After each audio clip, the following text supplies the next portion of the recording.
بسم الله الرحمن الرحيم. مكتب التعاون للدعوة والإرشاد وتوعية الجاليات بالدمام. ومن أحسن قولا ممن دعا إلى الله وعمل صالحا وقال إنني من المسلمين. هذا القرآن يوحدنا لطريق الخير يوجهنا، الله تعالى أنزله ورسول الله معلمنا هذا القرآن يوحدنا لطريق. السلام عليكم ورحمة الله وبركاته. إن الحمد لله نحمده ونستعينه ونستغفره ونعوذ بالله من شرور أنفسنا ومن سيئات أعمالنا، من يهده الله فلا مضل له ومن يضلله فلا هادي له، وأشهد أن لا إله إلا الله وحده لا شريك له، وأشهد أن محمدا عبده ورسوله صلى الله تعالى عليه وعلى آله وصحبه وسلم تسليما كثيرا. يا أيها الذين آمنوا اتقوا الله حق تقاته ولا تموتن إلا وأنتم مسلمون. يا أيها الناس اتقوا ربكم الذي خلقكم من نفس واحدة وخلق منها زوجها وبث منهما رجالا كثيرا ونساء، واتقوا الله الذي تساءلون به والأرحام إن الله كان عليكم رقيبا.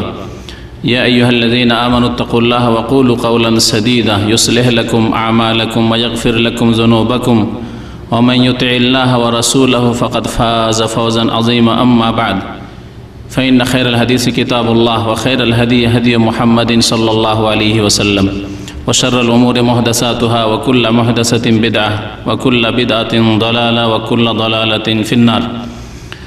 أعوذ بالله من الشيطان الرجيم. بسم الله الرحمن الرحيم. يا أيها الذين آمنوا كتب عليكم الصيام كما كتب على الذين من قبلكم لعلكم تتقون. আল্লাহ পাক রব্বুল আলমিনের সমস্ত প্রশংসা যে আল্লাহ পাক রব্বুল আলমিন আমাদেরকে সৃষ্টি করেছেন এবং আমাদেরকে বহু রকমের ইবাদত বন্দেগীর আদেশ প্রদান করেছেন এবং তার নিয়ম নীতি বিধিবিধান হুকুম আহকাম আল্লাহ পাক আমাদেরকে বাতলে দিয়েছেন। সালাত এবং সালাম নাযিল প্রিয় নবী মুহাম্মদ রাসূলুল্লাহ সাল্লাল্লাহু আলাইহি ওয়াসাল্লামের প্রতি, যার উপর আল্লাহ পাক রব্বুল আলামিন কোরআনে কারীম নাজিল করেছেন এবং যার মাধ্যমে আল্লাহ পাক মানব জাতিকে অন্ধকার থেকে, শিরক কুফরি থেকে, পাপাচার থেকে সৎ পথের দিকে, ঈমানের দিকে আল্লাহ পাক নিয়ে এসেছেন। আল্লাহুম্মা সাল্লি আলাইহি আল্লাহুম্মা বারিক আলাইহি। বর্তমানে আমরা শাবান মাসে রয়েছি। মাত্র কয়েকদিন পরেই শুরু হবে মোবারক রমজান মাস। এই রমজান মাস এমন একটি মোবারক মাস যা হচ্ছে নেকির মৌসুম, যে মাসে আল্লাহ পাক রব্বুল আলামিন আল কোরআনুল কারীম নাজিল করেছেন। যে কোরআনুল কারীম নাজিল করে মহান আল্লাহ অসংখ্য মানুষকে পাপের রাস্তা থেকে সৎ রাস্তার দিকে নিয়ে এসেছেন, অন্ধকার থেকে আলোর দিকে নিয়ে এসেছেন, কুফর শিরক থেকে ঈমান এবং ইসলামের দিকে নিয়ে এসেছেন। আল্লাহ পাক রব্বুল আলামিন এই মোবারক রমজান, এই শেষ উম্মতকে আল্লাহ পাক যার অন্তর্ভুক্ত করেছেন আমাদেরকে, বলুন আলহামদুলিল্লাহ। আল্লাহ পাক এই উম্মতে মুসলিমাকে এই মাহে রমজান দান করেছেন। এই রমজান মাসে রয়েছে বহু রকমের ইবাদত বন্দেগী, তার মধ্যে সবচেয়ে বড় ইবাদত এবং বিশেষ ইবাদত রমজান মাসের, যা রমজান মাসের সাথে খাস, তা হচ্ছে রমজান মাসের সিয়াম পালন করা, রোজা রাখা। এই সিয়াম সম্পর্কে এবং রমজান সম্পর্কে আজকে আপনাদের সামনে কিছু আলোচনা পেশ করব, কারণ শাবান মাস সম্পর্কে গত সপ্তাহে আমাদের ভাই আলোচনা করেছেন। সুতরাং শাবান এবং শাবানে যে এই 15 তারিখের রাত্রিকে শবে বরাত বলা হয়, এ সম্পর্কে আপনাদের যথেষ্ট জানা হয়েছে। এছাড়াও গত কয়েক বছরের আমাদের প্রতি বছরের প্রায় বক্তব্য আছে। তবে একটি কথা মনে রাখবেন যে শবে বরাত বলে, সব মানে রাত, লাইলা আরবিতে, আর বারাআত মানে মুক্তি। এই লাইলাতুল বারাআ আরবি ভাষায়, ফার্সি ভাষায় শবে বরাত, বা বাংলা ভাষায় উর্দু ভাষা শবে বরাত বলে কোনো রাত নেই। যখন রাতই নেই তাহলে এই রাতের কোনো আমলই নেই। যখন রাতই আসলে ইসলামে নেই তাহলে এই ভাগ্য রজনী বলে কিছু নেই, আসলে কিছুই নেই, সব ভুয়া।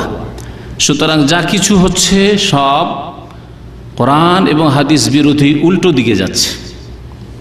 রাসূলুল্লাহ সাল্লাল্লাহু আলাইহি ওয়াসাল্লামের আদর্শ বিরোধী প্রবৃত্তির অনুসরণ হচ্ছে।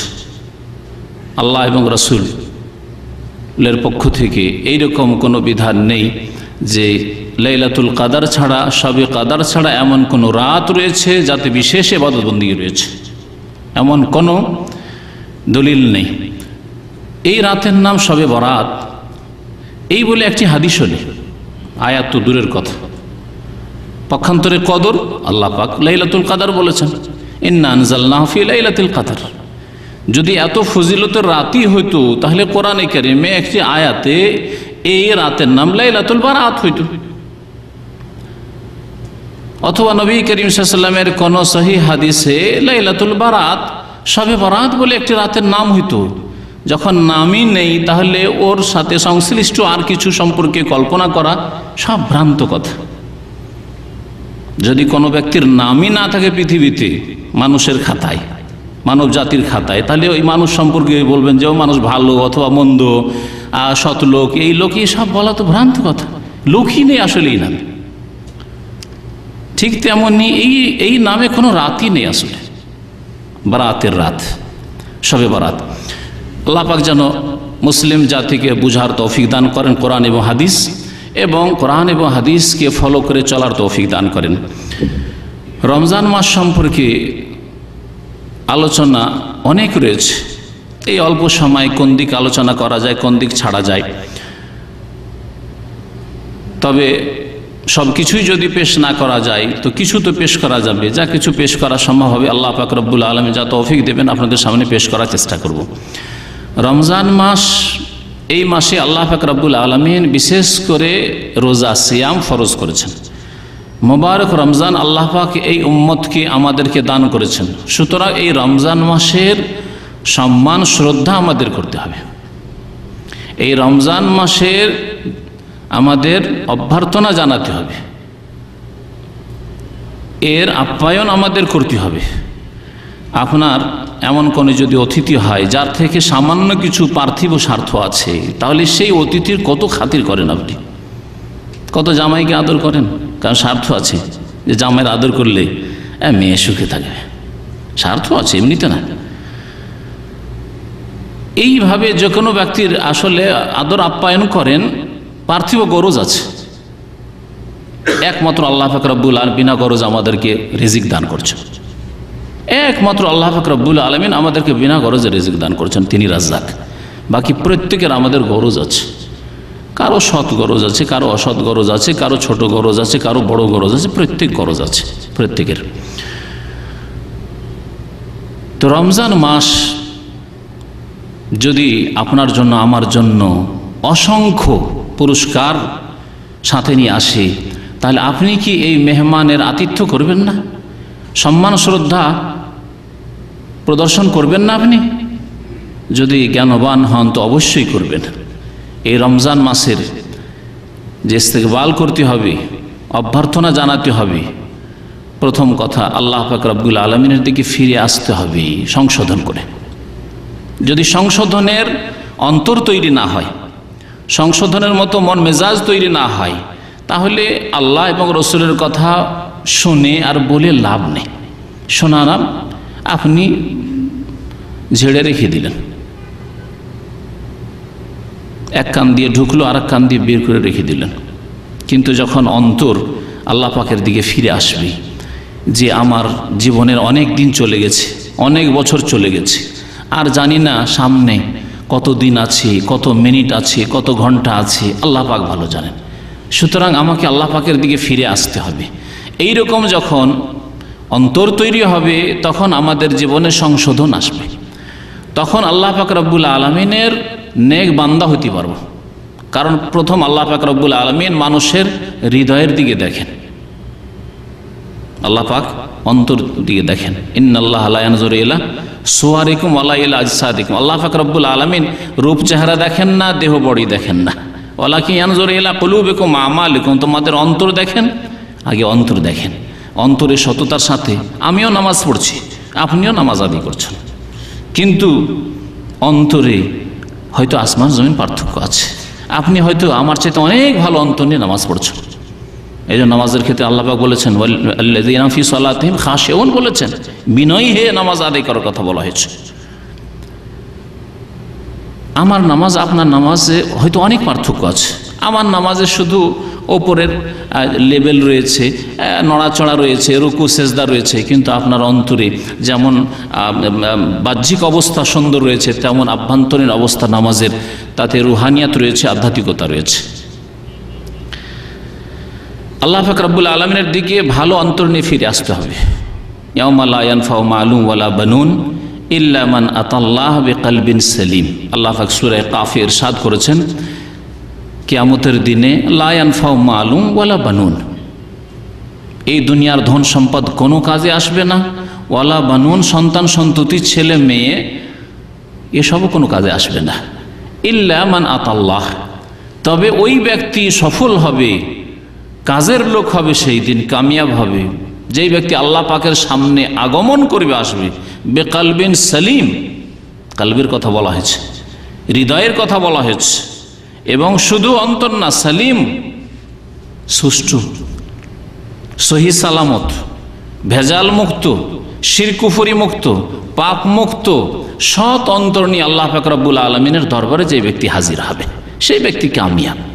সুতরাং রমজান মাসের দিকে আমাদের ধাবিত হইতে হবে কালবে সালিম নিয়ে, সুস্থ অন্তর নিয়ে, পাপ থেকে মুক্ত অন্তর নিয়ে, সহি সালামত, ব্যাধি থেকে, পাপের ব্যাধি, সংশয়ের ব্যাধি আর কুপ্রবৃত্তির ব্যাধি, পাপের কামনা বাসনার ব্যাধি অন্তরের আগে মানুষের হয়ে থাকে, তারপরে পাপ হয়। হাত দ্বারা, চোখ দ্বারা, পা দ্বারা যতগুলি পাপ অঙ্গ প্রত্যঙ্গ দিয়ে হয়, প্রথমে অন্তর দিয়ে পাপ হয়, তার চিন্তা হয়, তারপরে পাপের বাস্তবায়ন হয়। সুতরাং অন্তরকে কালবে সালিম বানাইতে হবে। আল্লাহ পাক রব্বুল আলামিন বলেছেন। রমজান মাস সম্পর্কে আমি এতটুকু কথা বলবো, আর তারপরে রমজান মাসের বেশ কিছু নেক আমল রয়েছে, সেগুলি বলবো। তার আগে বলি যে রমজান মাসে আল্লাহ পাক যে রোজা ফরজ করেছেন, সেই রোজাকে আল্লাহ পাক আরবি ভাষায় সিয়াম বলেছেন অথবা সওম বলেছেন। কোরআনে কারীমে এই দুইটি শব্দ উল্লেখিত হয়েছে।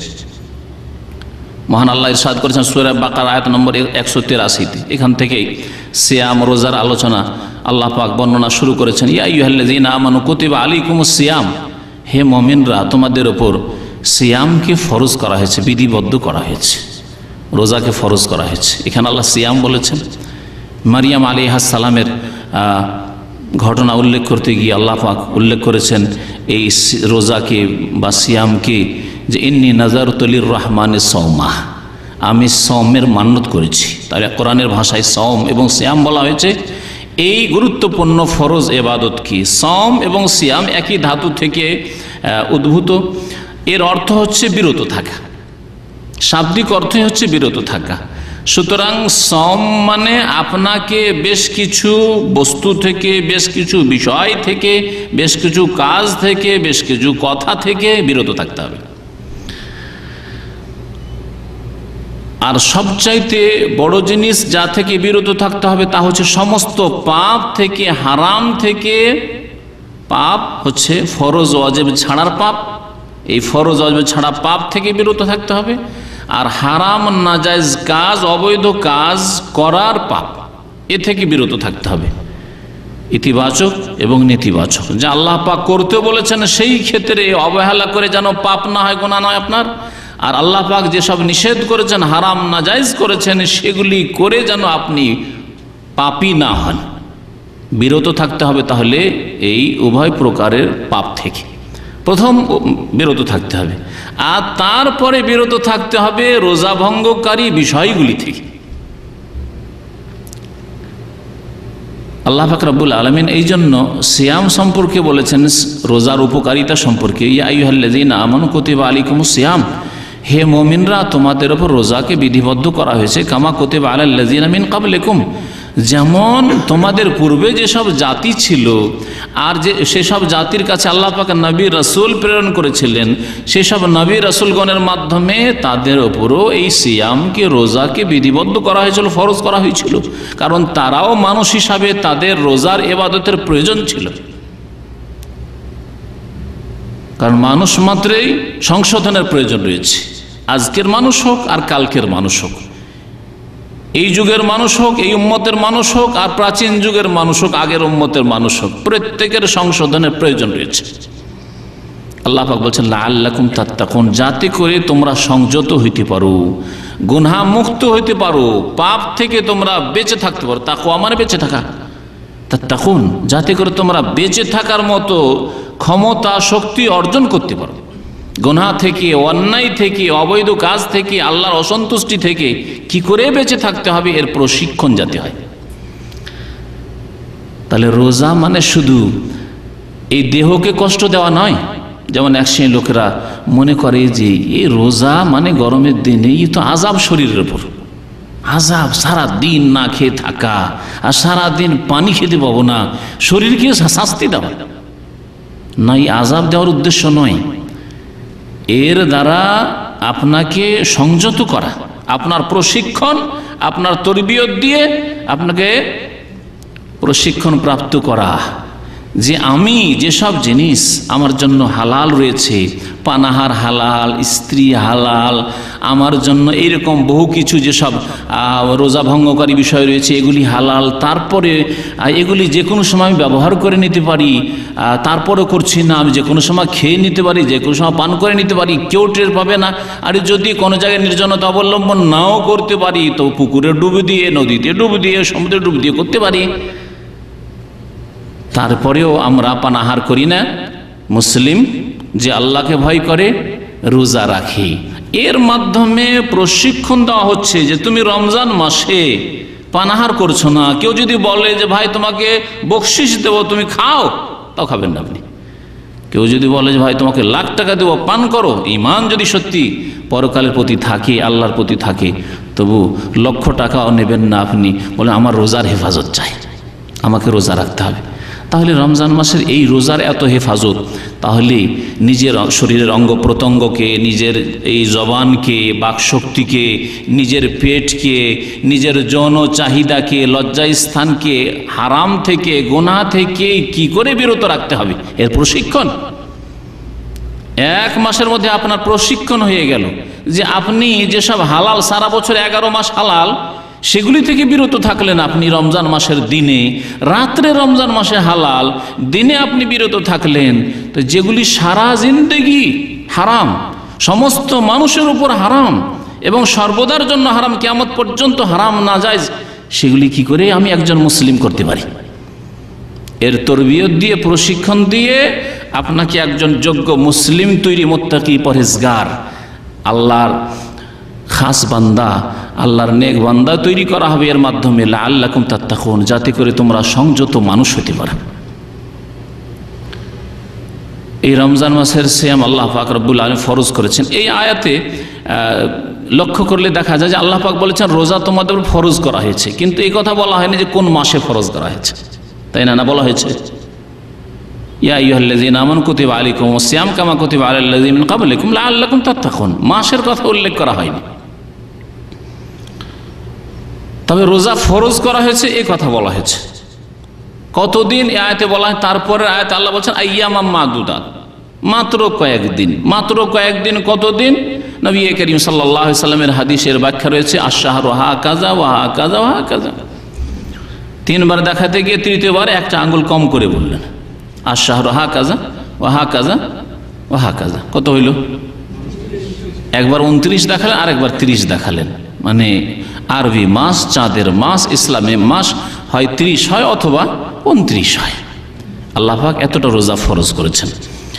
রমজান মাসের রোজা যে ফরজ এ সম্পর্কে স্পষ্ট আয়াত হচ্ছে এর পরের আয়াত 183-তে আল্লাহ পাক সিয়ামের কথা উল্লেখ করেছেন। 84 পরে 85 আয়াতে মহান আল্লাহ বলছেন, 185 আয়াতে ফামান শাহিদা মিনকুমুশ শাহরা ফালিয়াসুমহু, সুতরাং তোমাদের মধ্যে যে কেউ রমজান মাসে উপস্থিত থাকবে, মুসাফির নয়, শাহেদা মানে শাহেদা ফিল বাইত, বাড়িতে আছে, মুকিম হয়ে গেছে,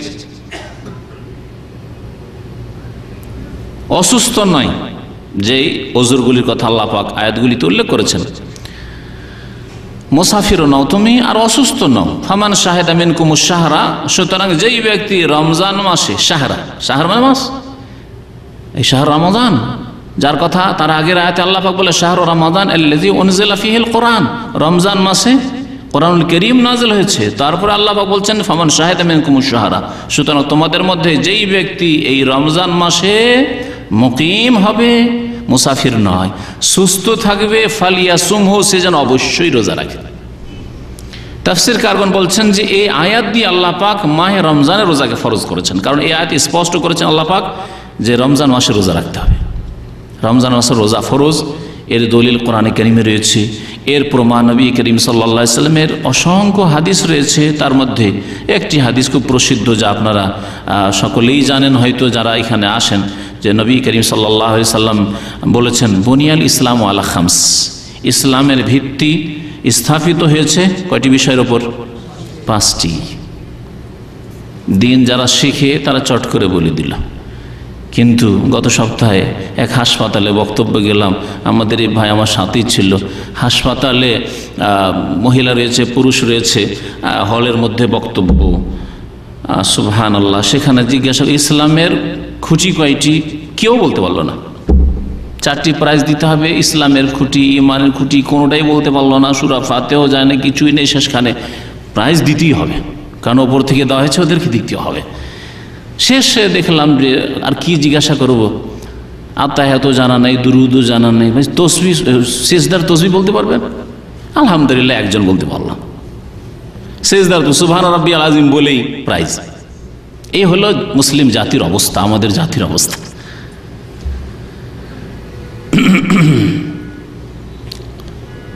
তো আল্লাহ পাক রব্বুল আলামিন রাসূল সাল্লাল্লাহু আলাইহি ওয়াসাল্লাম বলেছেন ইসলামের ভিত্তি তৈরি হয়েছে বুনিয়াল ইসলাম আলা খামস, 5টি বিষয়ের উপর। প্রথম হচ্ছে শাহাদাতে আল্লা ইলাহা ইল্লাল্লাহ ওয়া আন্না মুহাম্মাদুর রাসূল। এই জন্য কলিমা বলবেন না, বলবেন লা ইলাহা ইল্লাল্লাহ শাহাদাত দেওয়া এবং মুহাম্মাদুর রাসূলুল্লাহ শাহাদাত দেওয়া, এই 2টি বাক্যের সাক্ষ্য প্রদান করা আল্লাহ ছাড়া কেউ সত্য মাবুদ নেই এবং মুহাম্মদ সাল্লাল্লাহু আলাইহি ওয়াসাল্লাম আল্লাহর প্রেরিত রাসূল। একমাত্র আল্লাহ পাকের ইবাদত বন্দি করব এবং একমাত্র রাসূলুল্লাহ সাল্লাল্লাহু আলাইহি ওয়াসাল্লামের আদর্শ মোতাবেক ইবাদত করব। এই শাবানের শবে বরাতের উপর যদি ফিট করেন এই কথা, একমাত্র আল্লাহ পাকের ইবাদত বন্দি করব, শিরিক বিদআত করব, শিরিক করব না, একমাত্র নবী সাল্লাল্লাহু আলাইহি ওয়াসাল্লামের তরিকায়, নবী করিম সাল্লাল্লাহু আলাইহি ওয়াসাল্লাম থেকে যখন প্রমাণিত নয় আর কিছু করব না। নবী করিম সাল্লাল্লাহু আলাইহি ওয়াসাল্লাম থেকে প্রমাণিত শাবানের অনির্দিষ্ট রোজা রাখা, আল্লাহ যাকে তৌফিক দিবে বেশি বেশি রোজা রাখো, কিন্তু শুধু একটি রোজার প্রতীক্ষায় বসে আছেন শুধু, আর বেশি করবেন না, এটি নবী করিম সাল্লাল্লাহু আলাইহি ওয়াসাল্লামের তরিকা নাই। যদি আমরা ভালো করে চিন্তা করে দেখি তো এই কালেমা তাইয়্যিবাতেই আমাদেরকে শিখিয়ে দেওয়া হয়েছে যে ইবাদত বন্দেগী একমাত্র আল্লাহ পাকের এবং ইবাদত বন্দেগী একমাত্র রাসূলুল্লাহ সাল্লাল্লাহু আলাইহি ওয়াসাল্লামের তরিকা মোতাবেক। এই শিক্ষা দেওয়ার জন্যই কালেমা তাইয়্যিবা আল্লাহ পাক নাযিল করেছেন এবং এটি হচ্ছে ইসলামের প্রথম স্তম্ভ। তারপরে বলেছেন নবী সাল্লাল্লাহু আলাইহি ওয়াসাল্লাম ওয়া ইকামিস সালাহ, 5 ওয়াক্ত নামাজ কায়েম করা। তারপরে বলেছেন ইতাইজ যাকাত, যাকাত প্রদান করা। 4 নম্বরে বলেছেন ওয়াসওমে রমজান, রমজান মাসে রোজা রাখা। তা রমজান মাসে রোজা রাখা ইসলামের স্তম্ভ। যেই ব্যক্তি রমজান মাসে রোজা রাখবে না, অথচ সে সুস্থ, অথচ সে মুকিম মুসাফির নয়, তার শরীয়তি কোনো ওজর নেই, দিন বড় তাই রাখছি না, খুব গরম সেই জন্য রাখছি না, কাজ ভারী সেই জন্য রাখছি না, এগুলি ওজর আল্লাহ পাক কবুল করেননি। যখন কোরআনে কারীম নাযিল হয় তখনও গ্রীষ্মকাল ছিল, তখনও গরমের দিনে রোজা আসতো। আল্লাহ পাক রব্বুল মানব জাতি সম্পর্কে ভালো করে জানেন যে মানুষ এই রোজা রাখতে পারবে, সেই জন্য আল্লাহ পাক রোজা ফরজ করেছেন। লা ইউকাল্লিফুল্লাহু নাফসান ইল্লা উসআহা, এমন কোনো ইবাদত বন্দেগীর আদেশ আল্লাহ দান করেননি যা মানুষের সাধ্যে নেই, স্পষ্ট কোরআনের ভাষায়।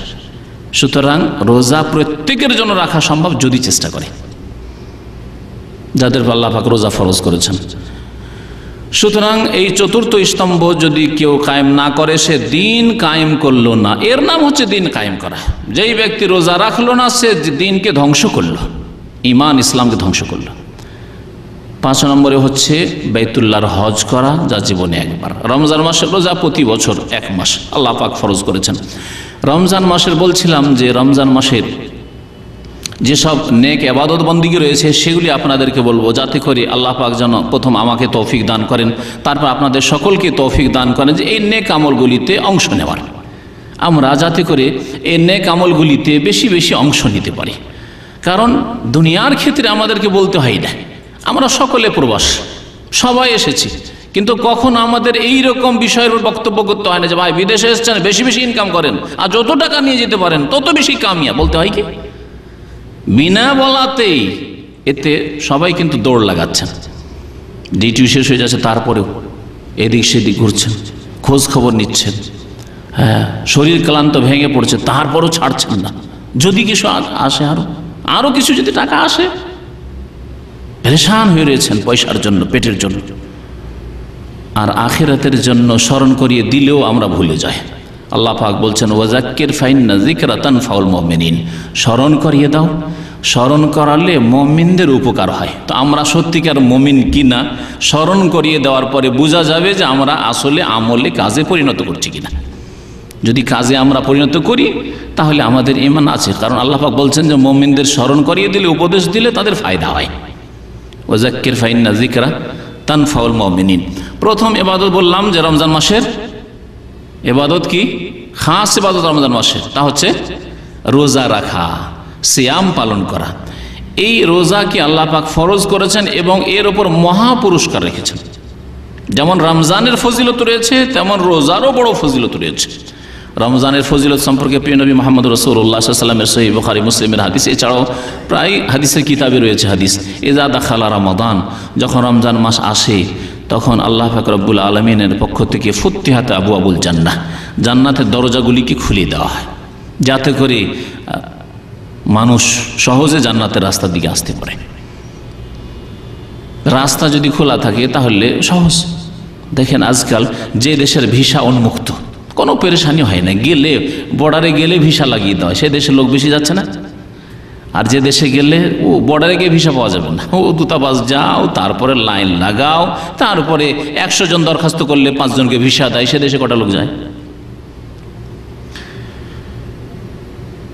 তো জান্নাতের দরজা এই রমজান মাসে খুলে দেওয়া হয়, যাতে বেশি বেশি লোক জান্নাতে আসতে পারে, জান্নাতের রাস্তাকে সহজ করে দেওয়া আল্লাহ পাক রব্বুলের পক্ষ থেকে।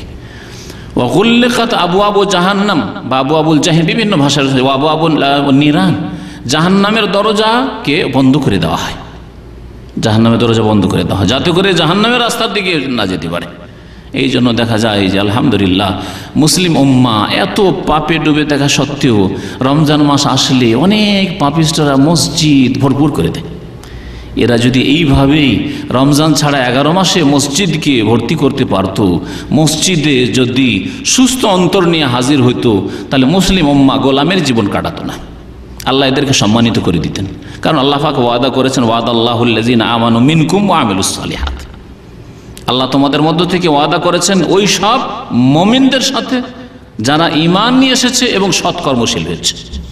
এইরকম যদি সৎকর্মশীল মুসলিম জাতি হয়ে যেত যেমন রমজান মাসে হয়, তাহলে আল্লাহ পাক এদেরকে কাফেরদের গোলাম বানাতেন না।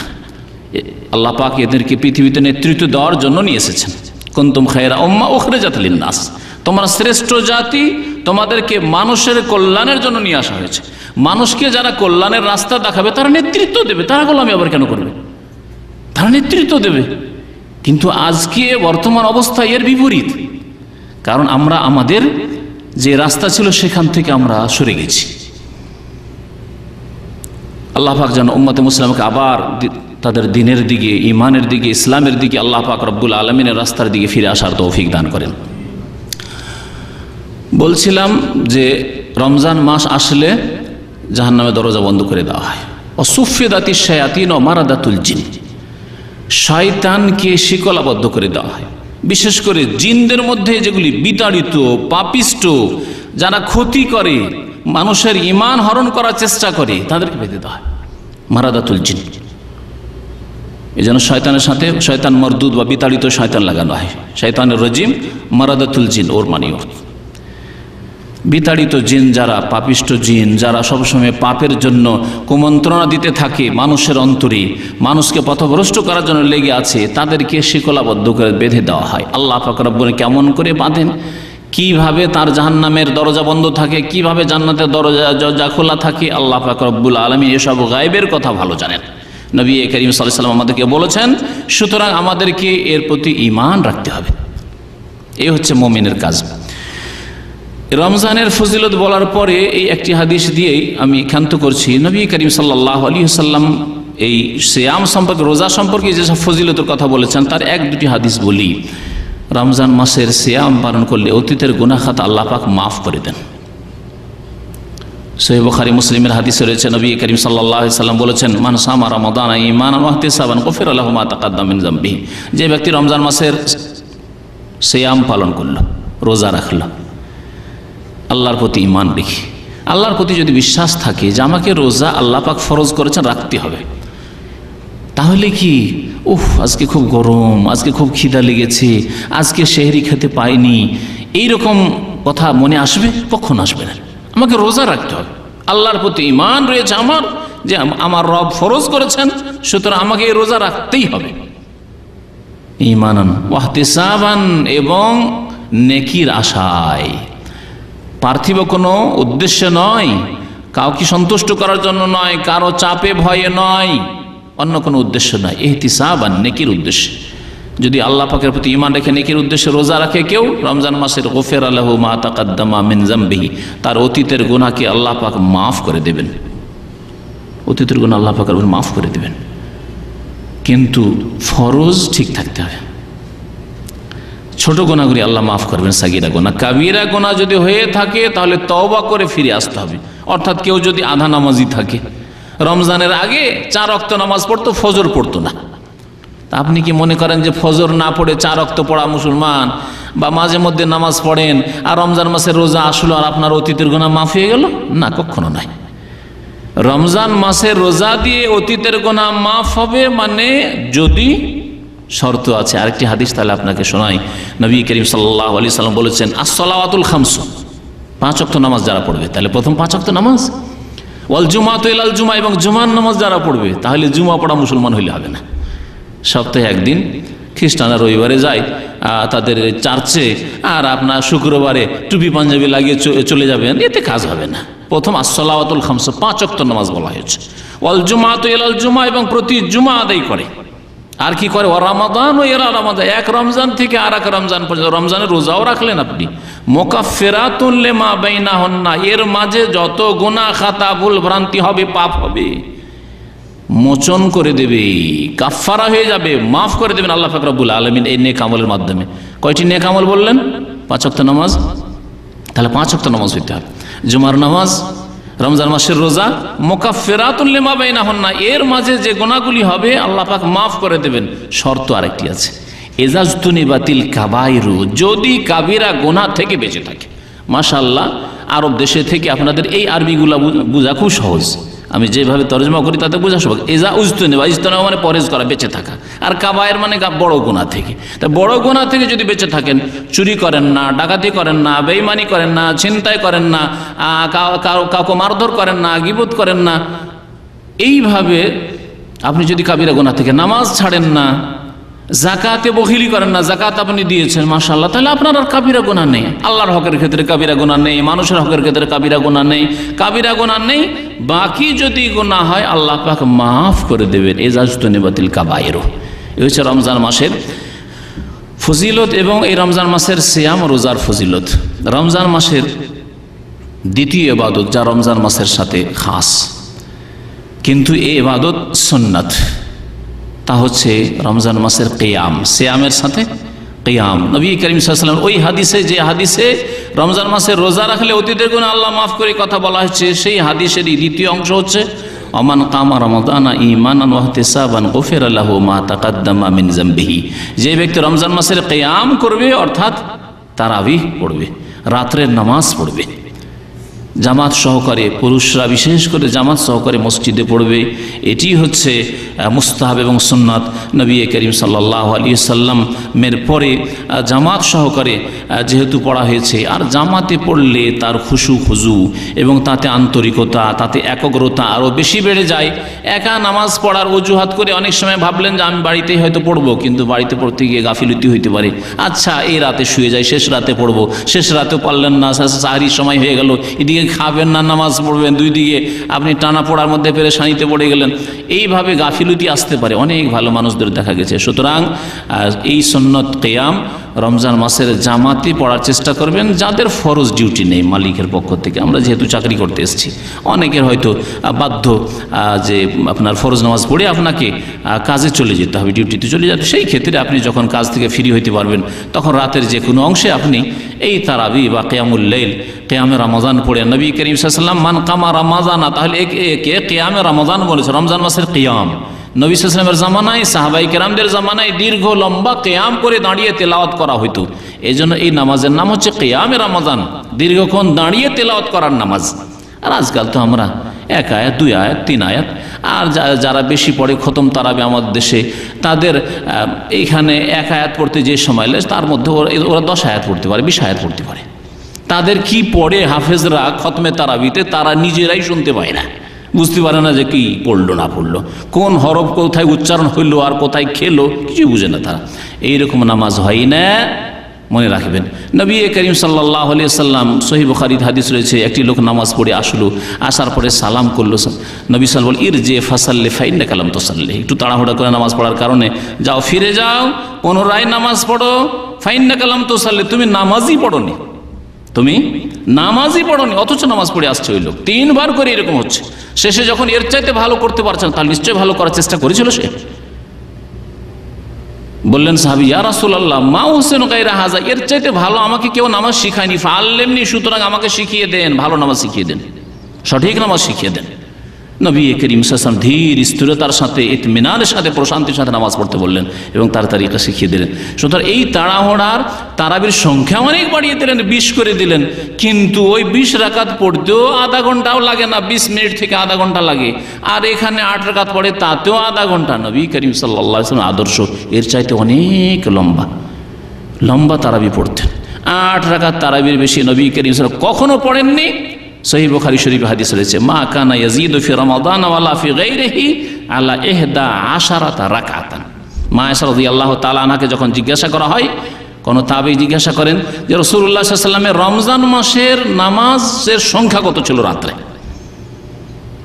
তখন তিনি বলেন, মা কানা ইয়াজিদু ফি রমাদান ওয়ালা ফি গায়রি, রমজানে হোক অথবা অন্য কোনো মাসে হোক বেশি করতেন না তিনি। মা কানা ইয়াজিদু আলা 11 রাকাতান, 11 রাকাতের বেশি। 11 রাকাতের বেশি কখনো নবী সাল্লাল্লাহু আলাইহি ওয়াসাল্লাম পড়তেন না, কিন্তু 11 রাকাত পড়তে এত লম্বা সময় লাগাতেন, দীর্ঘ সময় লাগতো যে সাহাবীরা বলছেন যে তৃতীয় দিনে নবী করিম সাল্লাল্লাহু আলাইহি সাল্লামের সাথে তারাবি পড়ে বের হইলাম, তো এত ভয় হইল, আশঙ্কা হইল যে আর আজকে সাহরি খেতে পাবো না। হাত্তা খাসিনা, আমাদের আশঙ্কা হলো যে আইয়াফুতানাল ফালাহ, আজকের সাহরি আর খেতে পাওয়া যাবে না বাড়ি গিয়ে। কত লম্বা নামাজ পড়েছেন। এশা পরে শুরু করেছেন তারাবির নামাজ, আর ফজর হইতে যাচ্ছে, আশঙ্কা হয়েছে ফজর হয়ে যাবে। এই সব নবী করিম সাল্লাল্লাহু আলাইহি ওয়াসাল্লামের সুন্নত। যদি সেই সুন্নতকে জীবিত নাও করতে পারি, তো 1 ঘন্টা তো লাগাতে পারবো। যেই মসজিদে 1 ঘন্টা ধরে তারাবি হয়, সেই মসজিদে তো আমরা আগ্রহের সাথে যেতে পারবো। যেই মসজিদের ইমাম খুশু খুজুর সাথে একটু লম্বা নামাজ পড়ে, সুন্দর করে নামাজ পড়ে, সেখানেও তো যেতে পারবো। কিন্তু না, এর ব্যতিক্রম দেখা যায়, যেখানে তাড়াতাড়ি নামাজ হয় সেই মসজিদে ভিড়, এমন ভিড় যে ওখান দিয়ে আর চলাফেরা করা যায় না, রাস্তাঘাট গাড়িতে ভর্তি। আল্লাহ পাক রব্বুল আলামিন আমাদেরকে নবী করিম সাল্লাল্লাহু আলাইহি ওয়াসাল্লামের সুন্নত মোতাবেক চলার তৌফিক দান করেন। রমজান মাসের দ্বিতীয় ইবাদত বলছিলাম যে তারাবি পড়া, তারাবির হেফাজত করবেন। কিন্তু আমার দেশে জাহেল সমাজ, জাহেল ফতুয়া আছে, কোনো একদিন তারাবি পড়তে পারেনি, সেদিন রোজাই রাখেনি। রোজা কেন রাখেনি? বলছে যে তারাবি না পড়লে রোজা হবে না, যে তারাবি না পড়লে রোজা হবে না, আজকে তারাবি পড়তে পারিনি, সেজন্য রোজা রাখেনি। এই হলো আমাদের অজ্ঞতার মানে সীমা, যে কোনখানে আমাদের সমাজ পৌঁছে আছে।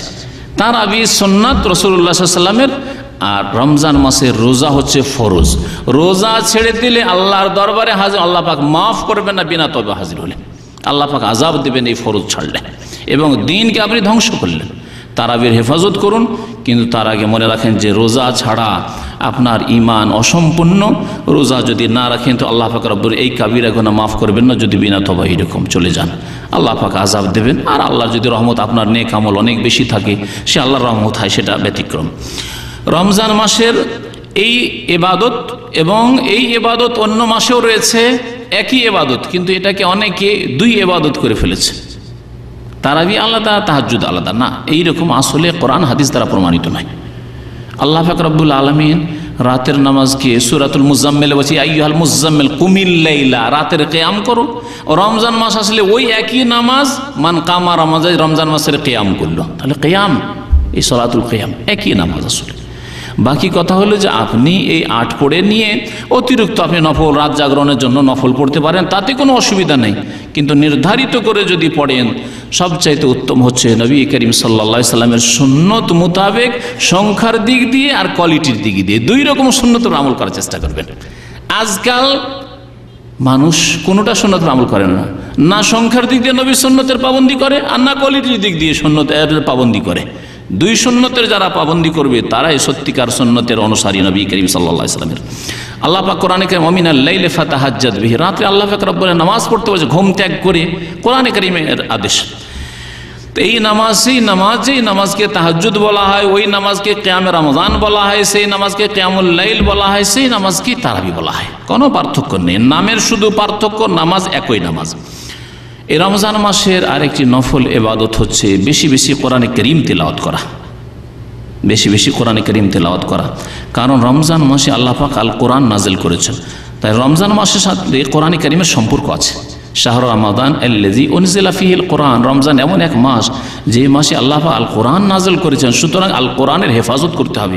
আল কোরআনের হেফাজত বিভিন্ন দিক থেকে হেফাজত করতে হবে। কোরআনে কারীমের তেলাওয়াত, কোরআনে কারীম মুখস্থ করা, কোরআনে কারীমের অর্থ বোঝা, কোরআনে কারীমের বাস্তবের সবগুলি কোরআনে কারীমের হেফাজতের অন্তর্ভুক্ত। সুতরাং কোরআনে কারীম যারা হাফেজ তারা হেফজ রিভাইজ করবে, যারা হাফেজ নয় বারবার করে তেলাওয়াত করবে এবং অর্থ বোঝারও চেষ্টা করবে। অর্থ সহ, কিছুটা অর্থ সহ পড়বে, কিছুটা এমনিতে তেলাওয়াত করা, ইবাদত করা, কোরআনে কারীমে তেলাওয়াত করবে এবং প্রত্যেক অক্ষরে অক্ষরে যেহেতু 10 নেকি রয়েছে, সেই নেকি অর্জন করার চেষ্টা করবে। রমজান মাসের সাথে কোরআনে কারীমের একটা গাঢ় সম্পর্ক আছে। সুতরাং রমজান মাসে বিশেষ করে কোরআনে কারীম তেলাওয়াত বেশি বেশি করবেন। তার মানে এই নয় যে এক শ্রেণীর লোক, আল্লাহ পাক আমাদের সকলকে হিদায়াত দান করেন, মনে করেন যে কোরআন মানে রমজান মাস, রমজান মাসে খতম করবো, সারা বছর কোরআন স্পর্শ করে না, ছুঁয়েও দেখে না। এমন আচরণ হইলে হবে না কোরআনে কারীমের সাথে। কোরআনে কারীম আপনার আমার জীবনের আসমানি সিলেবাস। সুতরাং প্রতিদিন কোরআনে কারীমের সাথে আমাদের সম্পর্ক থাকতে হবে, আমলের দিক থেকে, তেলাওয়াতের দিক থেকে, অর্থ পড়ার দিক থেকে, তাফসিরের দিক থেকে, চর্চা করার দিক থেকে, শিক্ষা দেওয়া নেওয়ার দিক থেকে। আর বিশেষ করে রমজান মাসে বিশেষ আমাদের সম্পর্ক হইতে হবে কোরআনে কারীমের সাথে। নবী করিম সাল্লাল্লাহু আলাইহি সাল্লামকে রমজান মাসে জিবরাইল আলাইহিস সালাম আসতেন, আসার পরে কানা ইউআরিজুল কোরআন, কোরআন রিভাইজ করেতেন, শোনান যা নাযিল হয়েছে এই গত বছরগুলিতে শোনান। এ করে প্রতি বছর জিবরাইল আলাইহিস সালাম বসতেন রাত্রে, রমজানের রাতে, আর নবী সাল্লাল্লাহু আলাইহি সাল্লাম শোনাতেন। শেষ বছরে যেই রমজানের পরে নবী করিম সাল্লাল্লাহু আলাইহি সাল্লামের ইন্তেকাল হয়ে গেল, আরাজাহুল কোরআন মাররাতাইন, সেই হাদিস রয়েছে যে নবী করিম সাল্লাল্লাহু আলাইহি ওয়াসাল্লাম জিবরাইল আলাইহিস সালামকে 2 বার করে কোরআনে কারীম পুরো খতম করে শুনিয়েছেন। আল্লাহ পাক এইভাবে দিনকে কমপ্লিট করেছেন এবং কোরআনে কারীমের সুরক্ষা হেফাজতের ব্যবস্থা করেছেন। রমজান মাসের আরেকটি ইবাদত হচ্ছে ইফতারের সময় বিশেষ করে দোয়া করা। এই মর্মে 2টি হাদিস আছে। একটি হচ্ছে রোজার অবস্থায় যে কোনো সময় দোয়া বেশি বেশি কবুল হয়, তাহলে সকালে হোক আর বিকালে হোক, দুপুরে হোক, রোজার অবস্থায় আপনি আল্লাহ পাকের দরবারে দুনিয়া আখিরাত চাওয়ার চেষ্টা করেন। আমরা চাওয়ার ক্ষেত্রেও কৃপণতা করি, তো পাবো কোথা থেকে? চাওয়ার ক্ষেত্রে যদি কৃপণতা হয়, আল্লাহ পাকের কাছে আমরা একাগ্র চিত্তে চাইতে না পারি, ইখলাসের সাথে অন্তর লাগিয়ে যদি আল্লাহ পাকের কাছে দরখাস্তই না করতে পারি, পাবো কোথা থেকে? আর বিশেষ করে যখন আমল শেষ হতে যাচ্ছে, রোজা শেষ হয়ে এখন আপনি ইফতারির দিকে যাচ্ছেন, সেই সময় আল্লাহ পাকের কাছে দোয়া করেন, কারণ এই সময় আপনার পারিশ্রমিক আল্লাহর পক্ষ থেকে দেওয়ার সময়। সুতরাং আল্লাহ পাক এই সময় দোয়া শুনবেন।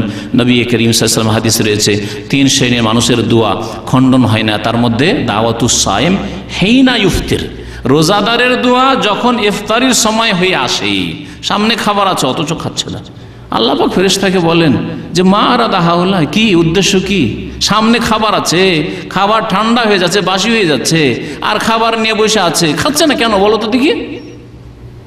তোমরা তো বলছিলে যে না আদমকে সৃষ্টি করতে হবে না, তো বলো এরা খানা নিয়ে বসে আছে কেন সামনে? আল্লাহ পাক রব্বুল আলামিন বান্দাদেরকে যখন এই অবস্থায় দেখেন তখন এত খুশি হন যে ফেরেশতাদের সামনে গৌরব করেন। সুতরাং এই সময় আল্লাহ পাক রব্বুল আলামিন রহমত ইলাহি নাজিল হওয়ার সময় আল্লাহ পাকের কাছে দোয়া করতে হবে। আল্লাহ পাক যেন আমাদের সকলকে তৌফিক দান করেন। দুয়ার সম্পর্ক যেমন বললাম কোরআনে কারিমের সম্পর্ক আছে রমজানের সাথে, তেমন দুয়ার সম্পর্ক আছে রোজার সাথে, রমজানের সাথে। রমজান এবং রোজা সম্পর্কে, সিয়াম সম্পর্কে যে আয়াতগুলি আল্লাহ পাক সূরা বাকারায় নাযিল করেছেন, সেই আয়াতের মাঝখানে একটি আয়াত রয়েছে দোয়া সম্পর্কে, ওয়া ইযা সাআলাকা ইবাদি আন্নি ফাইন্নী করিব। 183 থেকে শুরু হয়েছে সিয়াম এবং রমজানের কথা, আর 186তে আল্লাহ পাক রব্বুল আলামিন এই দুয়ার কথা উল্লেখ করেছেন মাঝখানে। তারপরে আবার রোজার আকাম মাসলা মাসাইল আল্লাহ পাক রব্বুল আলামিন বর্ণনা করেছেন। তাহলে বোঝা গেল যে রমজানের সাথে এবং রোজার সাথে দুয়ার একটা সম্পর্ক আছে। ওয়াইজা সালাকা ইবাদি আন্নি, আমার বান্দারা যদি জিজ্ঞাসা করে আমার সম্পর্কে, কারণ নবী সাল্লাল্লাহু আলাইহি ওয়াসাল্লামকে একবার সাহাবারা জিজ্ঞাসা করেছিলেন, প্রথম ইসলামের যুগ ছিল, জিজ্ঞাসা আকারিবুন রাব্বানা আম বাঈদুন, আমাদের রব কাছে না দূরে? যদি কাছে হন ফানুনাজি, যদি কাছে হন তিনি নিকটবর্তী, তাহলে চুপি সুরে কথা বলবো, আস্তে আস্তে আল্লাহ পাকের সামনে দরখাস্ত করব। আম বাঈদুন, যদি দূরে হন তিনি ফানুনাজি, তাহলে চিৎকার করে আল্লাহ পাককে ডাকবো। তাহলে চিৎকার করে দোয়া করা সুন্নতি তরিকা নয়। আল্লাহ পাক রব্বুল আলামিন এই প্রশ্নের উত্তরে সাহাবায়ে কেরামদের কোরআনে কারীমের আয়াত নাযিল করেন, ওয়াইজা সালাকা ইবাদি আন্নি, আমার বান্দারা যদি আমার সম্পর্কে জিজ্ঞাসা করে বলে দাও হে নবী ফাইন্নী করিব, আমি নিকটে। আল্লাহ পাক নিকটেও আবার আরশে আজিমও, দুটোতে কোনো বৈপরীত্য নেই, দ্বন্দ্ব নেই। আল্লাহ পাক সম্পর্কে যারা এই দ্বন্দ্বে ভোগে যে আল্লাহ পাক নিকটে আবার আসমানে কি করে, তাহলে সর্বত্র তারা আল্লাহ পাক রব্বুল আলামিন সম্পর্কে জ্ঞান হাসিল করতে পারেনি। ক্ষুদ্র সৃষ্টি, ইবনে তাইমিয়া রাহমাতুল্লাহ বলছেন, ক্ষুদ্র সৃষ্টি আল্লাহ পাক রব্বুল আলামিনের সামনে চন্দ্র, সূর্য, তারপরে আমরা যেখানে থাকি আমাদের সাথে সূর্য, এখানে থাকলে ওই সামনেই, বাংলাদেশে গেল ওই সামনে, জাপানে গেল ওই সামনে, আমেরিকা ইউরোপে গেল সেখানে মনে হচ্ছে সূর্য আর চন্দ্র। আল্লাহ পাকের সৃষ্টি যদি এত দূরে থাকা সত্ত্বেও আমাদের সাথেই চলতে আছে মনে হচ্ছে, যেখানে যাচ্ছেন ওখানে সূর্য, যেখানে যাচ্ছেন ওখানে চন্দ্র। ফাকাইফা বিল খালিক, তাহলে যিনি স্রষ্টা তার অবস্থা কেমন হইতে পারে? তিনি নিকটে আবার আরশে আজিম, আর রহমান ও আলাল আরশি ইস্তাওয়া, রহমান আরশে আজিমও আছেন, আর ফাইন্নী করিব, এবং আল্লাহ পাক আমাদের করিবও আছেন, নিকটবর্তীও আছেন। ওজিব দাওয়াতাদ দা, আমি দোয়াকারীর দোয়া কবুল করে থাকি, ইজা দান, যখন আমার কাছে দোয়া করে, ফালিয়াস্তাজিবুলি, কিন্তু আল্লাহ পাক দুটো শর্তের কথা বলেছেন, দোয়া আল্লাহ কবুল করবে। আমাদের অনেকের দোয়া কবুল হয় না, তাহলে নিজের আত্মপর্যালোচনা করতে হবে, নিজের হিসাব নিকাশ করতে হবে, আমার দোয়া কেন কবুল হয় না। আল্লাহ ফালিয়াস্তাজিবুলি, আমার দাওয়াত যেন কবুল করে। আল্লাহ পাক যা দিয়েছেন বিধিবিধান সাদরে গ্রহণ করতে হবে। আল্লাহ তোমার দিনকে কবুল করলাম, রাদিতু বিল্লাহি রাব্বান ওয়া বিল ইসলামে দীনা ওয়া বি মুহাম্মাদিন সাল্লাল্লাহু আলাইহি নবিয়্যান ওয়া রাসূলা। এটা শুধু মন্ত্রের মতো পড়লে হবে না। আল্লাহ তোমাকে রব হিসাবে আমি সন্তুষ্ট চিত্তে মেনে নিয়েছি, ইসলামকে দিন জীবন বিধান রূপে সার্বিক ক্ষেত্রে আমার জীবন বিধান হিসাবে গ্রহণ করে নিয়েছি সন্তুষ্ট চিত্তে। অবে মোহাম্মদিন, মোহাম্মদ সাল্লাল্লাহু আলাইহি ওয়াসাল্লাম যে নবী এবং রাসূল, এটাও সন্তুষ্ট হয়ে মেনে নিয়েছি। এটা অন্তর থেকে হইতে হবে। ফালিয়াস্তাজিবুলি, আমার দাওয়াত যেন কবুল করে, গ্রহণ করে। ওয়ালিউমিনু বি, আমার প্রতি বিশ্বাস করে, ঈমান নিয়ে আসে, আল্লাহ সম্পর্কে ভালো ধারণা রাখে। নবী সাল্লাল্লাহু আলাইহি ওয়াসাল্লাম বলেছেন যে আল্লাহ সম্পর্কে ভালো ধারণা অবশ্যই আল্লাহ পাক দেবেন। তো আল্লাহ পাক দোয়া করতে বলেছেন, এবং এই দোয়ার বিষয়টিকে আল্লাহ পাক রমজান এবং রোজা সংক্রান্ত আয়াতগুলির মাঝখানে উল্লেখ করেছেন। তাহলে রমজানের সাথে রোজার সাথে এই দোয়ার সম্পর্ক আছে। আল্লাহ পাক যেন আমাদের দোয়া কবুল করেন, এবং আল্লাহ পাক আমাদেরকে হালাল রিজিক খাওয়ার তৌফিক দান করেন, এবং দোয়া খণ্ডন হওয়ার যেসব কারণ রয়েছে, বাধা, দোয়া কবুল হয় যেসব বাধা রয়েছে, আল্লাহ পাক সেসব বাধাকে আমাদের দূর করার তৌফিক যেন দান করেন। রমজান মাসের আরেকটি ইবাদত হচ্ছে এতেকাফ করা। আল্লাহ পাক যাদেরকে তৌফিক দেবে এতেকাফ করবেন। সবচাইতে উত্তম এতেকাফ হচ্ছে মসজিদে হারামের এতেকাফ। তারপরে উত্তম এতেকাফ হচ্ছে মসজিদ নববীর এতেকাফ, তারপরে উত্তম এতেকাফ হচ্ছে বাইতুল মুকাদ্দাসে মসজিদে আকসার এতেকাফ, তারপরে সমস্ত দুনিয়ার জুমা মসজিদ সমান, সমস্ত দুনিয়ার জামে মসজিদ সমান। এখানে জামে মসজিদে এতেকাফ করে যে ফজিলত পাবেন আপনি সুদূর বাংলাদেশে, জাপানে, যে কোনো দুনিয়ার যে কোনো আনাচকান আছে যেখানে জামে মসজিদ রয়েছে, কারণ জমা পড়তে হবে এতেকাফকারীকে। রমজান মাসের শেষ দশকে এতেকাফ করা সুন্নত, বরং সুন্নতে মুআক্কাদা। অনেকের নিকট এর চাইতে বেশি তার শক্ত হুকুম রয়েছে অনেক ফুকাহায়ে কেরামদের নিকট। আর বাকি যে কোনো সময় নফল এতেকাফ করা যেতে পারে, অল্প কিছু দিনের জন্য, কিছু সময়ের জন্য মসজিদ অবস্থান করার নাম হচ্ছে এতেকাফ করা। আল্লাহ পাক সর্বদার জন্য মসজিদে আপনি বসে থাকবেন, এটা জায়েজ করেননি। আল্লাহ বলছেন জুমার নামাজ সম্পর্কে, মহান আল্লাহ বলছেন ফাইজা কুজিয়াতিস সালাত, নামাজ যখন শেষ হয়ে যাবে ফান্তাশিরু ফিল আরদ, তখন পৃথিবীতে তোমরা ছড়িয়ে পড়ো, এদিক সেদিক ছোটাছুটি করো। ওয়াবতাগু মিন ফাদলিল্লাহ, আল্লাহ পাকের যে অনুগ্রহ রিজিক রয়েছে তা সন্ধান করো, এবং সেখানে গিয়েও পাপে লিপ্ত হেও না, হারাম খেও না। ওয়াজকুরুল্লাহ, বেশি বেশি আল্লাহকে স্মরণ করবে, আল্লাহকে স্মরণে রাখবে, আল্লাহর জিকির আজকার করবে। এই জন্য বাজারে গেলে বাজারে ঢোকার জিকির আজকার আছে, দোয়া আছে, জি, সবসময় আল্লাহ পাককে স্মরণ করবে, তাহলে তোমার দ্বারা গুনাহ হবে না। ডিউটি করলেও গোনা হবে না, ব্যবসা করলেও গোনা হবে না, আর যে কোনো কাজ করলে মেহনত করলেও গোনা হবে না, রুজি রোজগার করলেও গোনা হবে না। ওয়াজকুরুল্লাহ কাসীরা লাআল্লাকুম তুফলিহুন, তাহলেই তোমরা সার্বিক কল্যাণ হাসিল করবে। রমজান মাসের বিশেষ আরেকটি ইবাদত হচ্ছে বেশি বেশি দান করা। সবসময় দান করেন, কারণ অভাবী সবসময় রয়েছে মুসলিম উম্মায়, কিন্তু বিশেষ করে রমজান মাসে দান খায়রাত করার আরও বেশি গুরুত্ব রয়েছে আর ফজিলত রয়েছে। নবী করিম সাল্লাল্লাহু আলাইহি ওয়াসাল্লাম সম্পর্কে সহিহ বুখারীতে রিওয়ায়াত রয়েছে। সহিহ বুখারীর প্রথম দিকে এই হাদিস পাবেন, কানা রাসূলুল্লাহ আজওয়াদান নাস, নবী করিম সাল্লাল্লাহু আলাইহি ওয়াসাল্লাম সবচেয়ে বেশি দানশীল ছিলেন। আমরা যত শিক্ষিত হয় তত বেশি কৃপণ হয়ে যায়, এটা বাস্তব সত্য। মাদ্রাসা বড় শিক্ষিত হোক, আমার এটি কমপ্লেন না, আমি দরখাস্ত হিসাবে বলছি, যাতে করে আমাদের কৃপণতা দূর হয়। আর স্কুল কলেজ ইউনিভার্সিটি পড়া শিক্ষিত, যত বেশি শিক্ষিত তত বেশি কৃপণ। আল্লাহ পাক জানে কেন আমরা আজকাল এরকম। নবী করিম সাল্লাল্লাহু আলাইহি সাল্লাম দুনিয়ার সবচেয়ে বড় মুআল্লিম এবং সবচেয়ে বড় ওস্তাদ, আর সবচেয়ে বেশি তিনি দানশীল ছিলেন। কান আজওয়াদান নাস ওয়া কানা আজওয়াদা মা ইয়াকুনু ফি রমজান, আর রমজান মাস আসলে আরও বেশি দানশীল তিনি হয়ে যেতেন, আরও বেশি দানশীল হয়ে যেতেন। জিবরাইল আলাইহিস সালাম যখন সাক্ষাৎ করতেন এবং কোরআন শুনতে আসতেন, তখন আজওয়াদা বিল খায়র মিনার রিহিল মুরসালা, প্রবল বেগে যে ঝড় বাতাস বয়ে আসে তার চাইতে বেশি দ্রুতগামী হয়ে যেতেন রাসূলুল্লাহ সাল্লাল্লাহু আলাইহি ওয়াসাল্লাম দান খায়রাতের ক্ষেত্রে, দানশীলতায়। এই হচ্ছে রাসূলুল্লাহ সাল্লাল্লাহু আলাইহি ওয়াসাল্লামের উত্তম আদর্শ। লাকাদ কানা লাকুম ফি রাসূলিল্লাহি উসওয়াতুন হাসানাহ, আল্লাহ পাক যেন আমাদেরকে উত্তম আদর্শ হিসাবে নবী করিম সাল্লাল্লাহু আলাইহি ওয়াসাল্লামকে জীবনের সার্বিক ক্ষেত্রে, আকীদার ক্ষেত্রে, ইবাদত বন্দেগীর ক্ষেত্রে, ফরজের ক্ষেত্রে, নফল সুন্নতের ক্ষেত্রে, হারাম নাজায়েজ থেকে বেঁচে থাকার ক্ষেত্রে, সমস্ত ক্ষেত্রে, আদান প্রদানের ক্ষেত্রে, আখলাক চরিত্রের ক্ষেত্রে, সার্বিক ক্ষেত্রে আমাদেরকে নবী করিম সাল্লাল্লাহু আলাইহি ওয়াসাল্লামকে আদর্শ হিসাবে, উত্তম আদর্শ হিসাবে গ্রহণ করার জন্য তৌফিক দান করেন। রমজান মাসের 7 নম্বরের ইবাদত, শুধু সংক্ষেপে আমি গণনা করিয়ে দিচ্ছি, তা হচ্ছে রোজাদারদের ইফতার করানো। সে রোজাদার অভাবী ছাড়া সচ্ছল হইতে পারে, সুখীরাও হইতে পারে। এই ক্ষেত্রে শর্ত নয় যে শুধু গরিবকে ইফতার করাবেন, ধনীকেও আপনি ইফতার করান।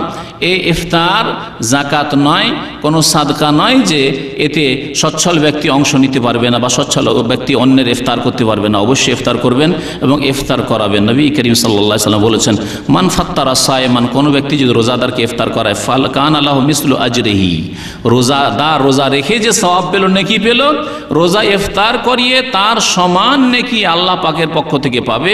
আন্নাহু গায়রা আন্নাহু লা ইয়ানকুসু মিন আজরি সাইমি শাইআন, রোজাদার রোজায় ঘাটতি করা হবে না, রোজাদারের রোজার নেকি কমিয়ে দিয়ে ওই ব্যক্তিকে দেওয়া হবে যেই ব্যক্তি রোজা ইফতার করলো, এমন নয়। আল্লাহ পাক নিজের রহমত অনুগ্রহ থেকে দেবেন। হাদিস সহিহ তিরমিজিতে রয়েছে, ইবনে মাজায় রয়েছে। রমজান মাসের আরেকটি খাস ইবাদত হচ্ছে, যাতে বেশি ফজিলত রয়েছে এদিক দিয়ে খাস, তা হচ্ছে রমজান মাসে উমরা করা। উমরা সারা বছর করেন, কিন্তু রমজান মাসে যদি উমরা করেন এর ফজিলত হজের সমান, এবং নবী করিম সাল্লাল্লাহু আলাইহি ওয়াসাল্লাম সাথে হজ করার সমান।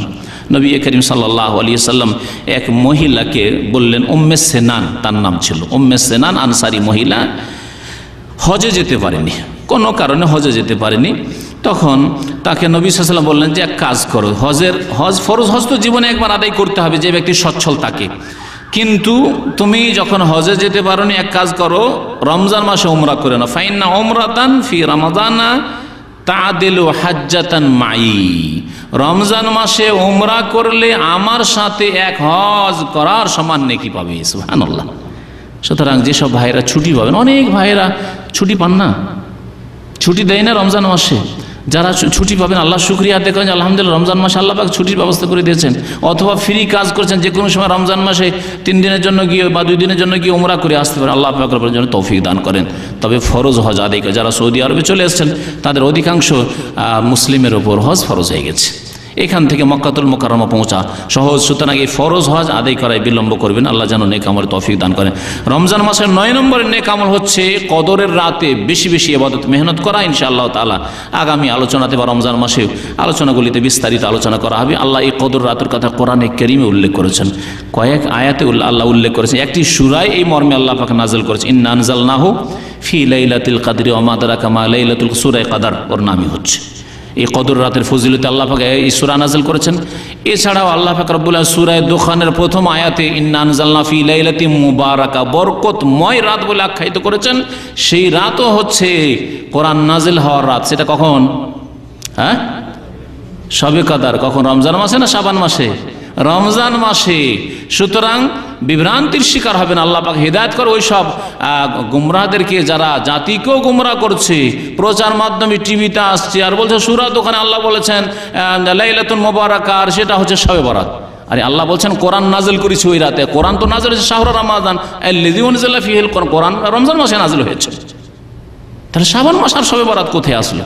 কোরআনে কারীমে শবে বরাতের কথা তার গন্ধ পর্যন্ত নেই। কেউ যদি বলে থাকে এই বিদাতীদের মতো তার আগে আর কোনো তাফসীরের কিতাবে থাকে, সেটি গ্রহণযোগ্য নয়। কারণ আল্লাহ স্পষ্ট করছেন যে রমজান মাসে কোরআন নাযিল হয়েছে, আর সেই রাতটি হচ্ছে বরকতের রাত, আর সেই বরকতের রাত রমজানে, শাবানে নয়। রমজান মাসের বিশেষ ইবাদত বন্দেগী হচ্ছে বেশি বেশি তওবা ইস্তিগফার করা। আল্লাহ পাক রব্বুল আলামিন আমাদেরকে জানি না আর সময় দেবেন কিনা, সুতরাং সংশোধন করেন। এই ভালো সময় যদি সংশোধন না করতে পারি, ভালো স্থানে যদি সংশোধন না করতে পারি, তাহলে অন্য কোনো সময় সংশোধন হবে না। আপনারা বাস্তবে দেখবেন যে একজন মানুষ গুনাহ করলে মসজিদের ভিতরে গুনাহ করতে সাহস করে না, তাই না? তার মানে স্থানের শ্রদ্ধা করে। যেমন স্থানের শ্রদ্ধা করতে হবে, তেমনি সময়কালেরও শ্রদ্ধাশীল হইতে হবে। রমজান মাসের শ্রদ্ধা করে আল্লাহর হস্তে তওবা ইস্তিগফার করেন, গুনাহ থেকে ক্ষান্ত হন। রমজান মাস যখন চলে আসে, প্রত্যেক রাত্রে ইউনাদি মুনাদি মিনাস সামাই, আকাশ থেকে আল্লাহর পক্ষ থেকে ফেরেশতা ডাক দেন আর বলেন ইয়া বাগিয়াল খাইর আকবিল, হে কল্যাণ কামীরা অগ্রসর হও, এগিয়ে আসো, আরো নেকি করো, আরো নেকি করো। ভালো মানুষদেরকে আল্লাহ বলেন আল্লাহর ফেরেশতা দিয়ে। ওয়া ইয়া বাগিয়াশ শাররি, আর যারা পাপিষ্ট গুনাহগার লোক তাদেরকে ফেরেশতা ডাক দিয়ে বলে ইয়া বাগিয়াশ শাররি, হে অনিষ্ট কামনাকারীরা, হে পাপীরা, আকসির, এখনো ক্ষান্ত হও, ক্ষান্ত হও, থেমে যাও, আকসির, থেমে যাও। ওয়াযালিকা কুল্লা লাইলা, প্রত্যেক রাত্রে এইরকম ডাক দেওয়া হয় আসমান থেকে। রমজান মাসের শেষ ইবাদত বন্দেগী হচ্ছে যাকাতুল ফিতর আদায় করা।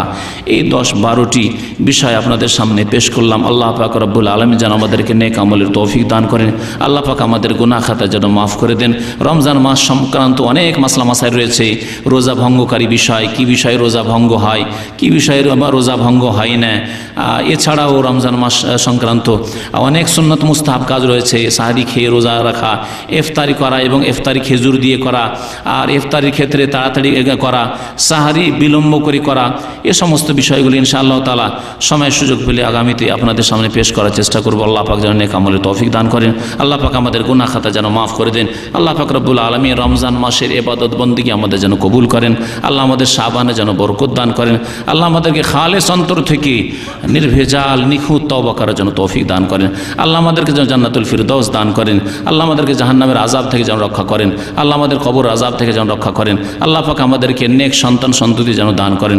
আল্লাহ পাক আমাদেরকে যা কিছু দিয়েছেন তাতে যেন বরকত দান করেন। আল্লাহ আমাদের হালালে যেন বরকত দান করেন, আর হারাম থেকে আমাদেরকে যেন বাঁচিয়ে রাখেন। আল্লাহ আমাদেরকে মানুষের যেন মুখাপেক্ষী না করেন। আল্লাহ যেন আমাদের সমস্ত প্রয়োজন, আমাদের যত কিছু রয়েছে আল্লাহ যেন আমাদের দূর করে দেন, আর অন্যের যেন দ্বারস্থ আল্লাহ পাক যেন না করেন। যেসব ভাইয়েরা বোনেরা অসুস্থ রয়েছেন রয়েছেন আল্লাহ তাদের পীড়া অসুস্থতা যেন দূর করে দেন। যেসব ভাইরা পেরেশানিতে রয়েছে আল্লাহ তাদের পেরেশানি যেন দূর করে দেন। যেসব ভাই বোনেরা ইন্তেকাল করেছেন মুমিন মুমিনাত আল্লাহ তাদের রুহের মাগফিরাত করেন। আল্লাহ আমাদেরকে নেক আমলের তৌফিক দান করেন। আল্লাহ পাক আমাদের সমস্ত ইবাদত বন্দেগী যেন কবুল করেন। রব্বানা তাকাব্বাল মিন্না ইন্নাকা আনতাস সামিউল আলিম ওয়া তুব আলাইনা ইন্নাকা আনতাত তাওয়াবুর রহিম। সুবহানা রাব্বিকা রাব্বিল ইজ্জাতি আম্মা ইয়াসিফুন ওয়া সালামুন আলাল মুরসালিন ওয়ালহামদুলিল্লাহি রাব্বিল আলামিন।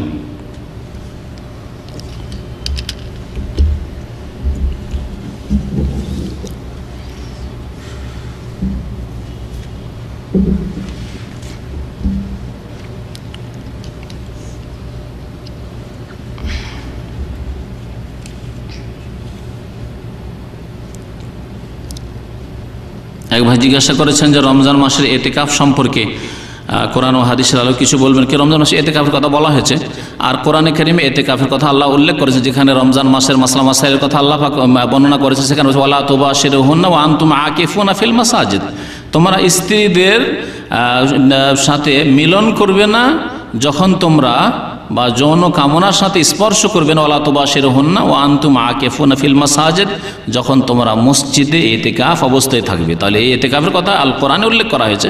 নবী করিম সাল্লাল্লাহু আলাইহি সাল্লাম প্রতি বছর ইতিকাফ করতেন রমজানের শেষ দশকে।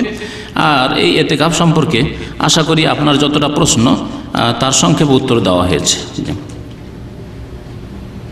কিভাবে কতদিন তাও বলা হয়েছে। জি,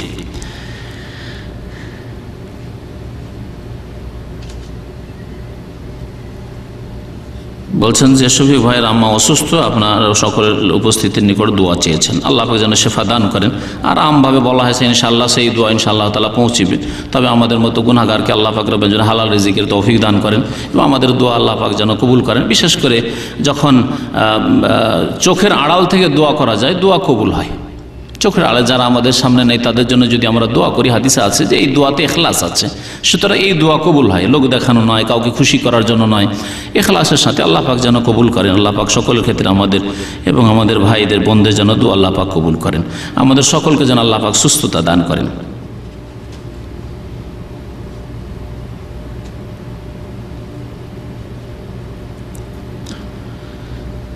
এক ভাই জিজ্ঞাসা করেছেন আমার বাবা তার জীবনকালে পীর ভক্ত ছিল, এখন উনি মৃত, সন্তান হিসাবে ওনার কি করতে পারি যা করলে ওনার কবর আযাব মাফ হবে? পীর ধরা লোক দুই রকম। একরকম লোক যারা পীর ধরে কিন্তু শিরক কুফরি করে না, কবরে সেজদা করে না, মাজারে সেজদা করে না, অথবা পীরকে সেজদা করে না, তারাকে বলবো যে তারা হয়তো বিদাত করে কিন্তু শিরক কুফরি বড় শিরক কুফরিতে নেই। আল্লাহ পাক বিদাতের গুনাহ অন্যান্য গুনাহের মতো আল্লাহ মাফ করবেন ইনশাআল্লাহ তাআলা। বাকি বড় শিরক হইলে আল্লাহ শিরকের গুনাহ মাফ করবেন না, ওই অবস্থায় মরে গেলে কোরআনে কারীম আল্লাহ পাক ঘোষণা করেছেন। তারপরেও হয়তো তাদের অজ্ঞতা ছিল, জানার কোনো সুযোগ সুবিধা হয়নি। এমন না যে আপনাদের মতো এসেছে তৌহিদের দেশে, সুন্নতের দেশে, আরব দেশে এসেছে, এখানে জানার সুযোগ সুবিধা হয়েছে না। ওই রকম তৌহিদ সুন্নতের আলেমের সাথে বসার, কাছিয়ে যাওয়ার সুযোগ সুবিধাই হয়নি। এমন এলাকায় হয়তো জন্ম নিয়েছে আর ওখানে ইন্তেকাল করে গেছে। সুতরাং আল্লাহ হয়তো এই ক্ষেত্রে তাদের ওজর কবুল করতে পারেন, কিন্তু গায়েবের কথা আমরা জানি না। আপনি দোয়া করতে থাকেন, আল্লাহ পাক হয়তো কবুল করবেন ইনশাআল্লাহ তাআলা।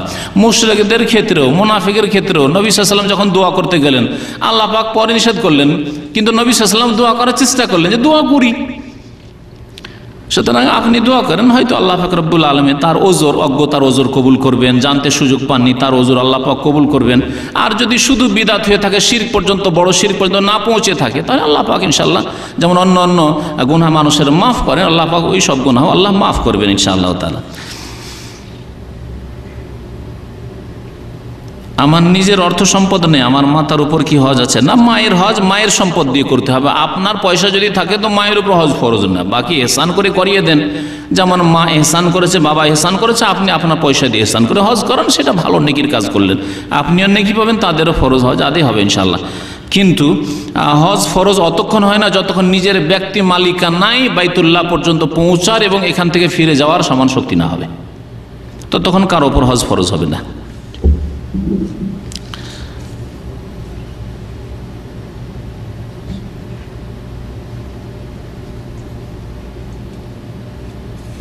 কি লিখেছে এটা বুঝতে পারছি না, পরে দাঁড়ান।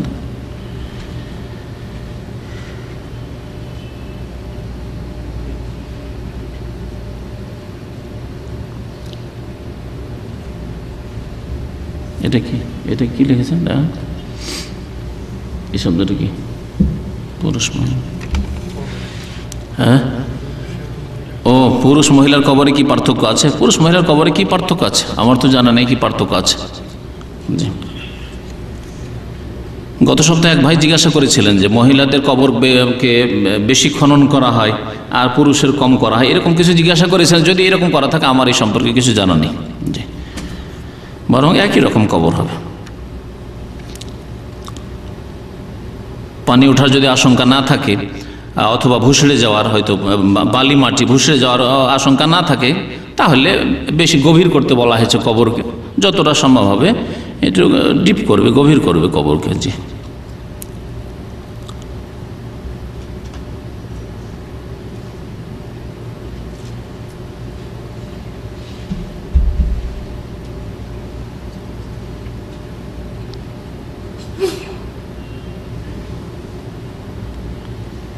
এক ভাই জিজ্ঞাসা করেছেন যে আপনি বলেছেন জন্ম নিয়ন্ত্রণ হারাম, কিন্তু যেভাবে মানুষ বাড়ছে এতে আমাদের কৃষি জমি বছরে কত শতাংশ, 1% করে কমছে। আমার প্রশ্ন, আপনি উক্ত সমস্যার কিভাবে সমাধান করবেন? আপনাদের মনে আছে আজকে থেকে 30 বছর আগে আউশ ধান হয়তো মাত্র 3 মণ বিঘা হইত, 2 মণ 2.5 মণ হয়েছে। আউশ ধান মনে আছে না? নেই কারো? আউশ ধান আমাদের অঞ্চলে ভাদই ধান বলে, রাজশাহী, মালদা, দিনাজপুরে ভাদ্র মাসে যেহেতু হয়তো ভাদই ধান বলে। তো এই আউশ ধানের বিঘাতে মাত্র 2.5-3 মণ করে হইত। আর তখন অনেকে অনাহারে থাকতো, অনেকের বাড়িতে দুপুরে খেয়েছে, রাত্রে খাবার ব্যবস্থা হয়নি।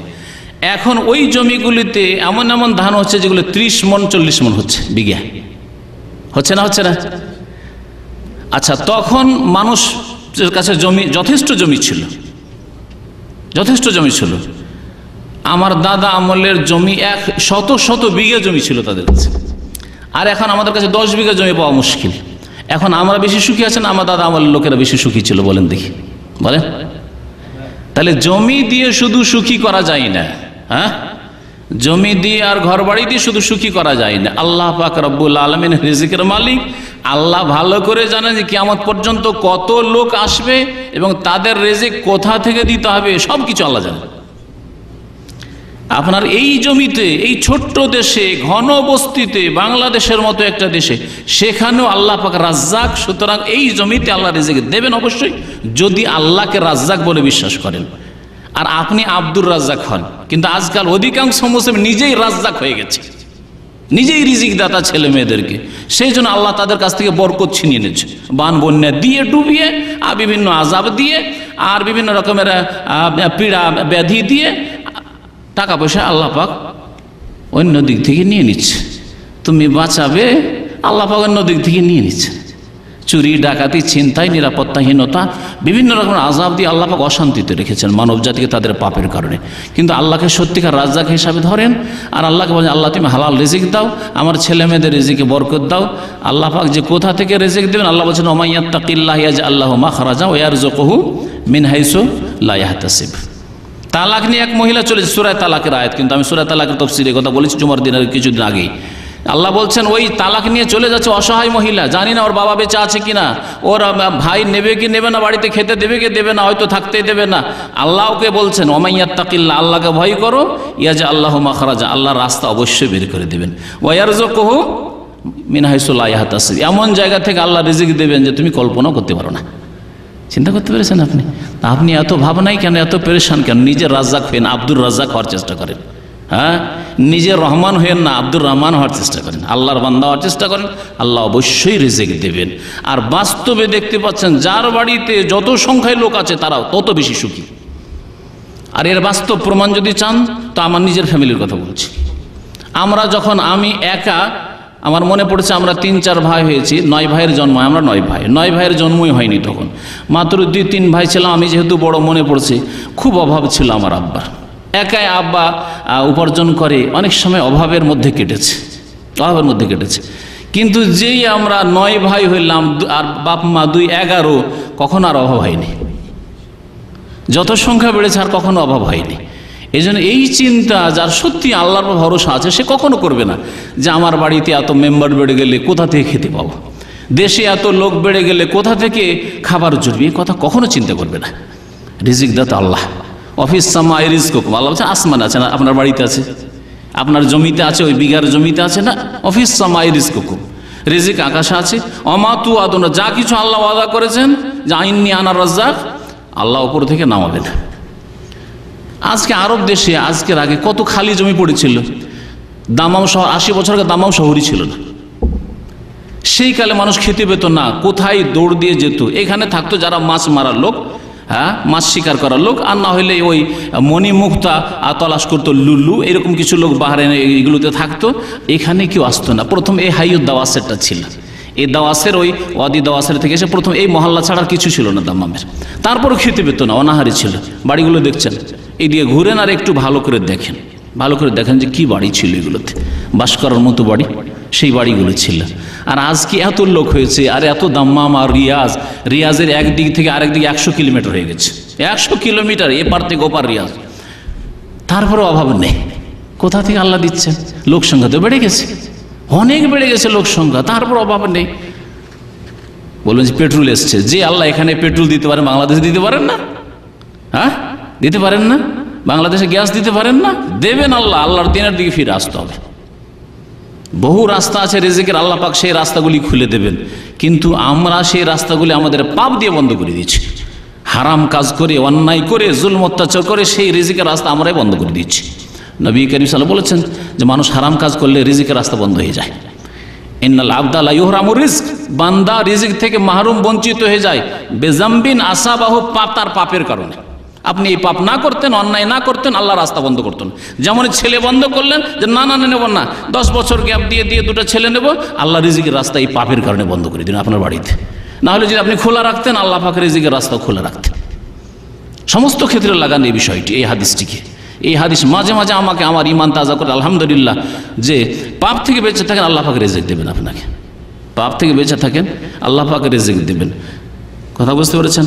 তো সব কথা আমার আলোচনাতে বলা যায় না। আমার জীবনে এমন একটা যুগ ছিল, যেই যুগে আমার পকেটের পয়সার ব্যবস্থা হইতো না। যখন আমি একা ছিলাম, 2 জন হইলাম, আল্লাহ আরও রাস্তা খুললো, 3 জন হইলাম, আরও রাস্তা খুললো, 4 জন হইলাম, আরও রাস্তা খুললো। কম হয়নি, বাড়তি আছে, সংখ্যাও বাড়তে আছে, আবার আল্লাহর রিজিকও বাড়তে আছে। কোথা থেকে? আমি অন্যের কেন যাবো? আমার বাস্তব জীবনে আমি দেখতে পাচ্ছি প্রত্যেকে আল্লাহ দেবেন। নিজে চিন্তা করে দেখুন। তো আল্লাহ পাক যেন বুঝার তৌফিক দান করেন, আমল করার তৌফিক দান করেন। আর জন্ম নিয়ন্ত্রণের বিষয়ে আমার বক্তব্য আছে, শুনবেন ওই সম্পর্কে, এবং আল্লাহর উপর ভরসা করবেন। আল্লাহ পাক যেন আমাদেরকে তার উপর ভরসা করার তৌফিক দান করেন। নিজের নফসের উপর ভরসা করবেন না, নিজের উপর ভরসা করবেন না। জি, কি বলেন?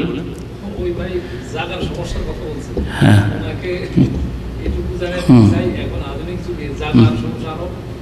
জি জি জি জি, হ্যাঁ হ্যাঁ হ্যাঁ, ওপর দিকে, হ্যাঁ হ্যাঁ, এটাও একটা কথা। জি, তখন একতলায় মানুষ বাস করতো, তারপরে উঠান লাগতো, আঙিনা লাগতো, এই বড় জায়গা লাগতো। এখন ওই এতটুকু ছোট্ট জায়গাতে কয়েকতলা উঠিয়ে নিয়ে ওখানে কয়েক বাস করছে। জি, শুধু তাই নয়, আরও বিশাল, যদি যারা সায়েন্স বিজ্ঞান পড়াশোনা করেছে তারা আরও বেশি বলতে পারবে। সাগর মহাসাগরে এমন এমন এলাকা আছে যেগুলি শুকাতে যাচ্ছে এবং সেগুলি বসবাসযোগ্য হতে যাচ্ছে। সেগুলিতে মানুষ আবাদ হলে কত যে সুখী হয়ে যাবে, এবং সেখানে কত যে খনিজ সম্পদ আছে। ও আখরাজাতিল আরজু আসকালাহার তফসির তখন বুঝতে পারবেন যে কিয়ামত যখন কাছে আসবে, জমিন তার যে বোঝা আছে সব উগলিয়ে দেবে, আর আমাদেরকে আল্লাহ পাক খেতে দেবেন ওখান থেকে। আসলে আমরা আল্লাহর উপর ভরসা করতে জানি না। জি, সাল্লাল্লাহু আলাইহি ওয়া সাল্লাম, মুহাম্মদ ওয়া আলা আলিহি ওয়া সাহবিহি আজমাইন।